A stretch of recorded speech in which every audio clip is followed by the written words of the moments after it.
ሰላም ለእናንተ ይሁን ወዳጆቼ ሆይ የእግዚአብሔርን ሰላም ያስቀደምኩኝ ዛሬ አንድ መልእክት ወደ እናንተ ይዤ መጥቻለሁ። የእግዚአብሔር ቃል እንዲህ ብሎ ይናገራል። የእግዚአብሔርም እጅ ከዮሴፍ ጋር ነበረች፣ የሚሰራውም ሁሉ ተከናወነለት ብሎ ይናገራል። በሌላኛው ክፍል ደግሞ በተመሳሳይ የእግዚአብሔር እጅ ከእኔ ጋር ነበረች፣ ንጉሡም የለመንኩትን ሁሉ ሰጠኝ ብሎ ነህምያ ይናገራል። በነገሥታት ፊት ስትቆሙ እፍረት እንዳይሰማችሁ፣ ብቻችሁን በምትሆኑበት ሰዓት ፍርሃት እንዳይሰማችሁ፣ ሰው በጠላችሁ ሰዓት ብቸኝነት እንዳይሰማችሁ፣ በየትኛውም ሁኔታ ውስጥ እንኳን ብትሆኑ ከስጋት ቀጠና አውጥቶ ወደ ደስታ ክፍል የሚያስገባችሁ ሌላ ምንም ነገር ሳይሆን የእግዚአብሔር አብሮነት ነው።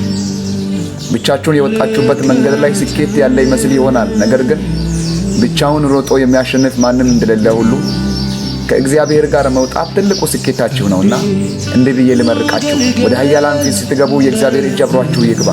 ብቻችሁን በምትንቀሳቀሱ እንቅስቃሴ ሁሉ የእግዚአብሔር እጅ አብሯችሁ ይንቀሳቀስ። በሚያስፈራራችሁ ነገር ሁሉ ላይ እግዚአብሔር እንዲህ ይበላችሁ፣ እጄ ካንተ ጋር ነች። የእግዚአብሔር እጅ ከእናንተ ጋር ይሁን። ወዳችኋለሁ።